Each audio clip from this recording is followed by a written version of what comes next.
Hello दोस्तों, welcome back to my channel. मैं तो अल्लाह भाई पीके में आपका स्वागत है। तो दोस्तों, आज का जो आपका टॉपिक होगा वो होगा प्रश्न। तो आप देख ही चुके हैं ये प्रश्न कितना ज़्यादा इंपॉर्टेंट है कि मेरे से ज़्यादा ना आप जानते होंगे। और ये प्रश्न पेपर में रिपीटेड प्रश्न है, हर बार पेपर में आता है। इसके दो तीन भाई जो हैं LCR और LR जो भी हैं, 3-4 वीडियो मैंने पहले भी बताई है। ऊपर आई बटन आया होगा, पहले अगर आप वो वीडियो देख लेते हैं ना तो ये आपको बहुत ही सरल तरीके से समझ में आ जाएगा। फिर भी अगर चलो हम देखते हैं इस वीडियो को और सीखते हैं कि कैसे करना है। तो ये आपका वीडियो LCR परिपथ को समझाइए। तो इसमें 6 प्रश्न होते हैं, मैं 6 के 6 प्रश्न को बहुत ही सरल तरीके से बताऊंगा। तो पहले ही आपको फिगर, जैसा कि मैंने फिगर बनाया है, ये फिगर आपको समझ में आना चाहिए। ठीक है, ये फिगर है और फिगर में क्या है, यल को हम पढ़ेंगे प्रेरकत्व, यल को पढ़ेंगे प्रेरकत्व। और सी, ये आपका सी है, सी को पढ़ेंगे संधारित्र या धारिता। आर को पढ़ेंगे प्रतिरोध। यहाँ पे बी एल जो है वो यल के सिरों के बीच में विभवांतर है। सी जो है वो धारिता के बीच में विभवांतर है। और आर जो है वो प्रतिरोध के बीच में विभवांतर है। और यहाँ पर AC प्रत्यावर्ती वोल्टेज लगा है और इसका मान है V बराबर B not sine omega T. तो ये आपका फिगर बन चुका है। अब इसकी रचना हम कैसे लिखेंगे वो समझते हैं। तो आपको क्या लिखना है, क्या लिखना है कि माना L एक प्रेरकत्व है, माना L प्रेरकत्व, C संधारित्र, L प्रेरकत्व, C संधारित्र और R प्रतिरोध को श्रेणी क्रम में, देखो कौन से क्रम में जोड़ा जाए, प्रत्यावर्ती स्रोत के साथ। ये आपका क्या, प्रत्यावर्ती स्रोत के साथ श्रेणी क्रम में जोड़ा गया है। ठीक है, क्या लिखना है कि माना L प्रेरकत्व, C संधारित्र, R प्रतिरोध को प्रत्यावर्ती स्रोत के साथ कौन से क्रम में जोड़ा गया है, श्रेणी क्रम में जोड़ा गया है। जब इनके बीच में, देखो ये है ना, जब इनके बीच में प्रत्यावर्ती वोल्टेज, इसको पढ़ेंगे, जब इनके बीच में प्रत्यावर्ती वोल्टेज लगाया जाता है तो परिपथ में क्या हो रहा, I एम्पियर की धारा प्रवाहित तो होने लगती है। तो I एम्पियर की धारा प्रवाहित तो होने लगती है। इतना आपको रचना में लिखना है, जितना मैंने बताया इतना आपको रचना में लिखना है। देखो कैसे लिखना है, तो ये मैंने लिखा है पहले से ही ताकि आपका टाइम ना बर्बाद हो। क्या लिखना है कि माना L प्रेरकत्व, C संधारित्र तथा R प्रतिरोध को प्रत्यावर्ती स्रोत के साथ श्रेणी क्रम में जोड़ा गया है। जब इनके बीच में प्रत्यावर्ती वोल्टेज लगाया जाता है तो परिपथ में I एम्पियर की धारा प्रवाहित होने लगती है। ये आपको लिख देना है इतना रचना में। इसके बाद आपको क्या लिखना है, एक एक लाइन में पहले समझा दे रहा हूँ, उसके बाद आप देख लेना कि आपको लिखना क्या है। देखो मैं पहले फिगर के पास जाता हूँ। अब देखो फिगर के पास क्या लिखा है, ये क्या लिखा है, यहाँ पे प्रतिरोध है, ये विभवांतर है, V मतलब विभवांतर हो गया।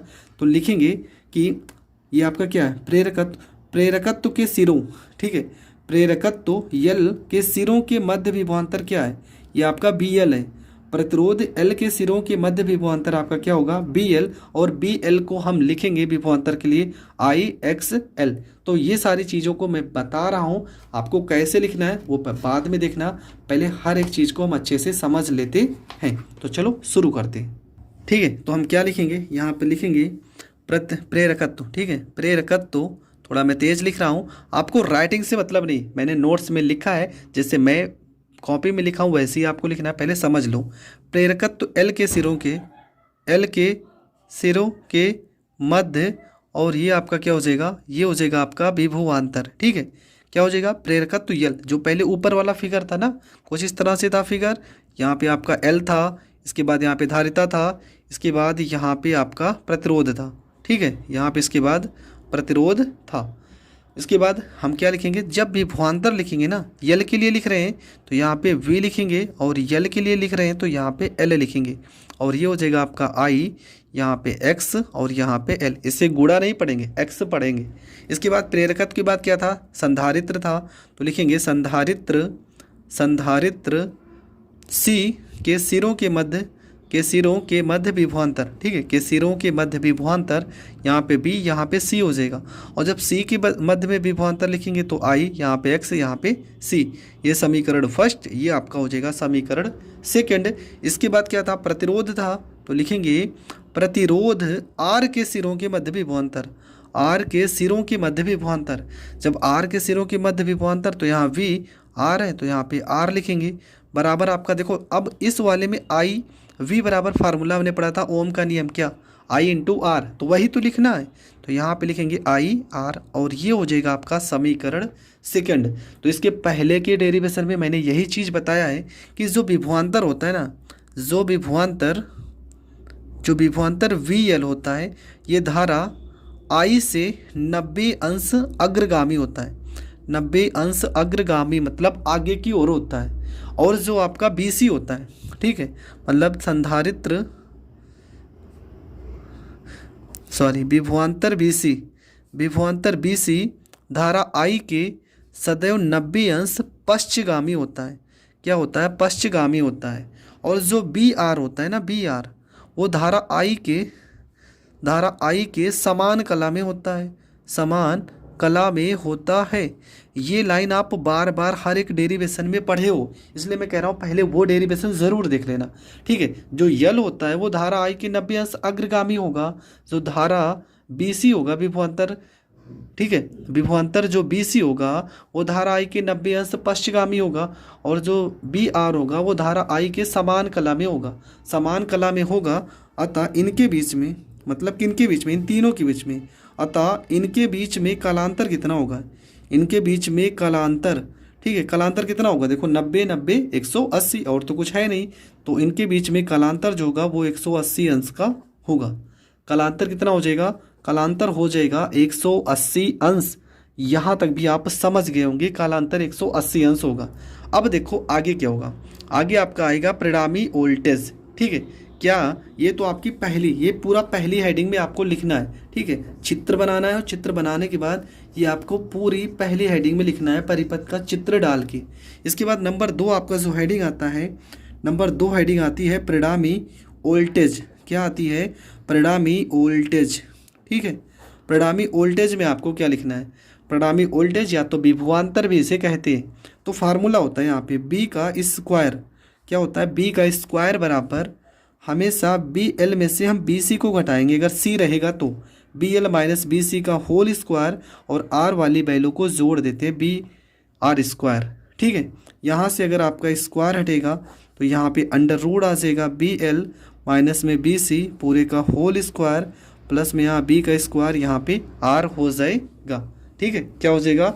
बी का स्क्वायर और यहाँ पे आर हो जाएगा। अब यहाँ पे वैल्यू उठा के रखते हैं, तो ये हो जाएगा आपका v बराबर बी एल का वैल्यू क्या है? आई एक्स एल माइनस में बी सी का वैल्यू है आई एक्स सी का होल स्क्वायर, और बी आर का वैल्यू है आई इंटू आर का होल स्क्वायर, और ये हो जाएगा आपका समीकरण 4, ठीक है। ये आपका समीकरण हो जाएगा 4। तो यहाँ तक आपका हो गया दूसरी हेडिंग।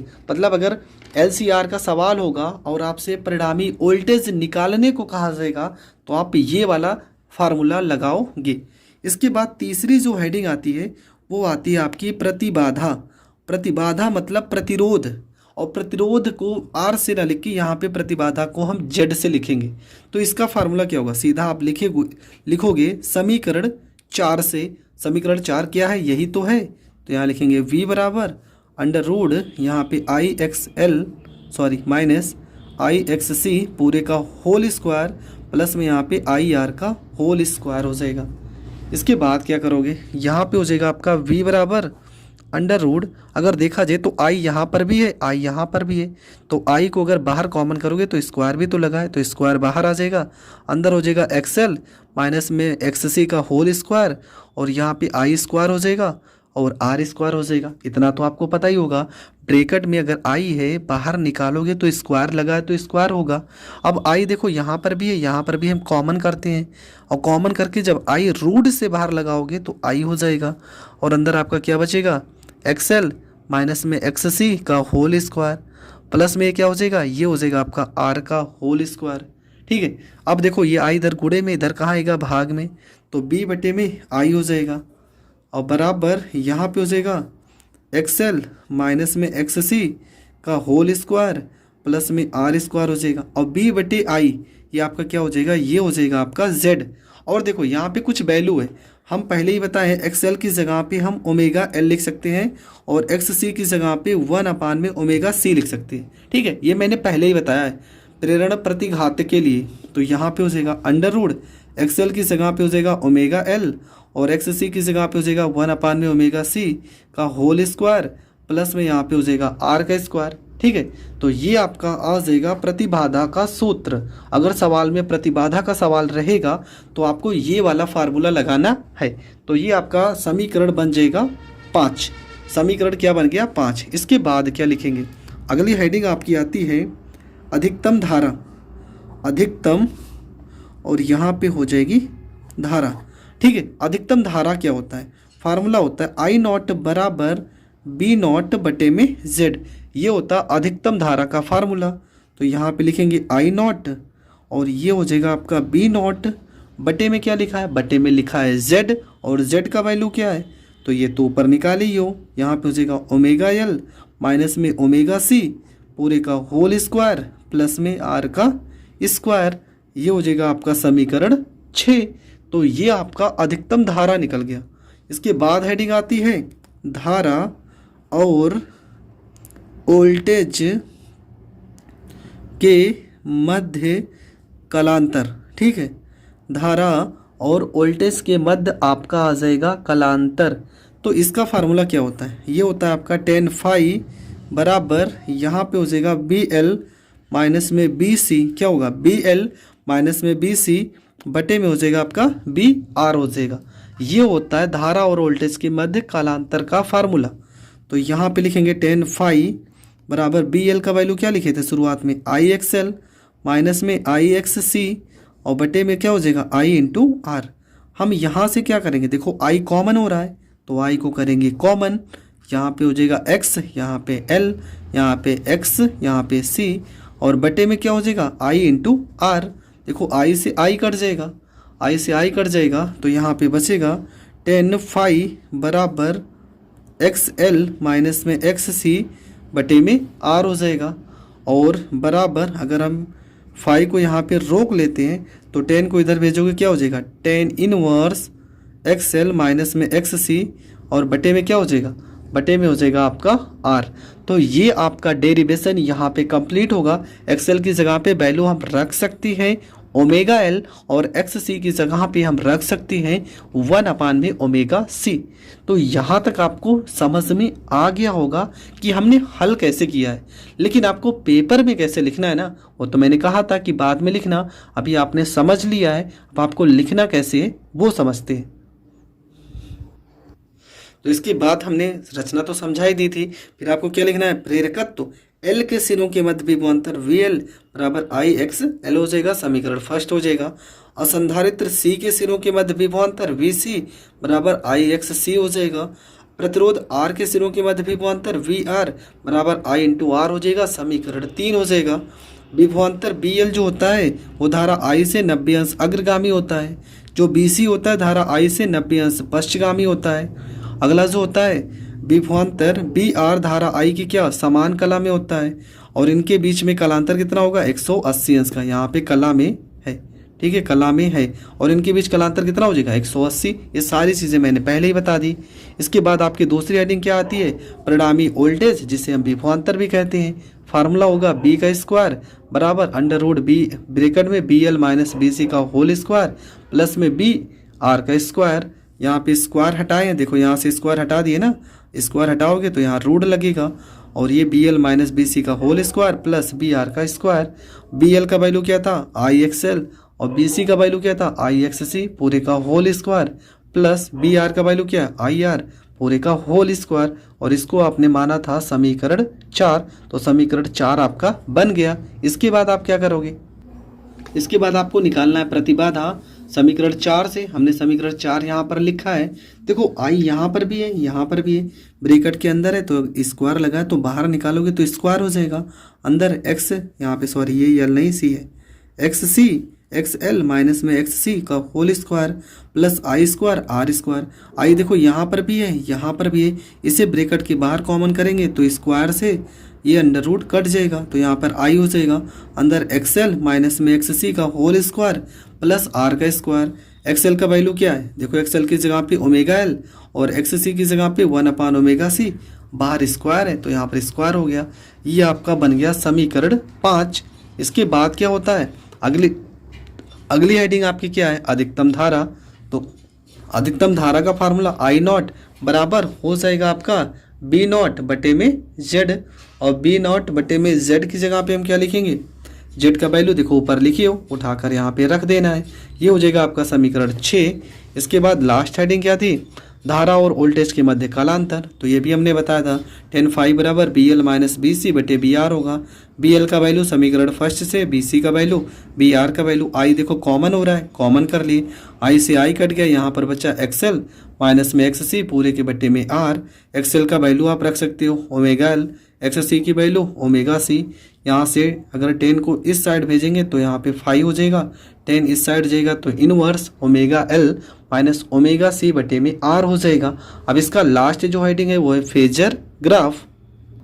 तो ये आपका हो जाएगा फेजर ग्राफ। देखो बी एल क्या था, बी एल धारा आई से 90 अंश देखो अग्रगामी ऊपर की ओर है, और बी सी धारा आई से पश्चगामी तो नीचे की ओर है, और बी आर समान कला में है तो समान कला में, ऊपर 90 अंश नीचे 90 अंश, टोटल जोड़ोगे कितना 180 अंश। तो ये आपका हो जाएगा फेजर ग्राफ। तो दोस्तों ये डेरिवेशन भी आपको बहुत अच्छे से समझ में आया होगा। इससे पहले मैंने इस चैप्टर के बहुत सारे डेरिवेशन बताए हैं। हाँ, कुछ डेरिवेशन अभी भी हैं जो बचे हैं इसी चैप्टर के, और वो डेरिवेशन मैं 1 या 2 दिन के अंदर वो भी अपलोड कर दूंगा। तो आप बस वीडियो पे ज़्यादा से ज़्यादा लोगों तक शेयर करते रहिए, हर एक डेरिवेशन को मैं बताऊंगा, ये मेरा वादा है। तो आज की वीडियो यहीं पे हम ख़त्म करते हैं, मिलेंगे नेक्स्ट वीडियो में, तब तक के लिए जय हिंद जय भारत।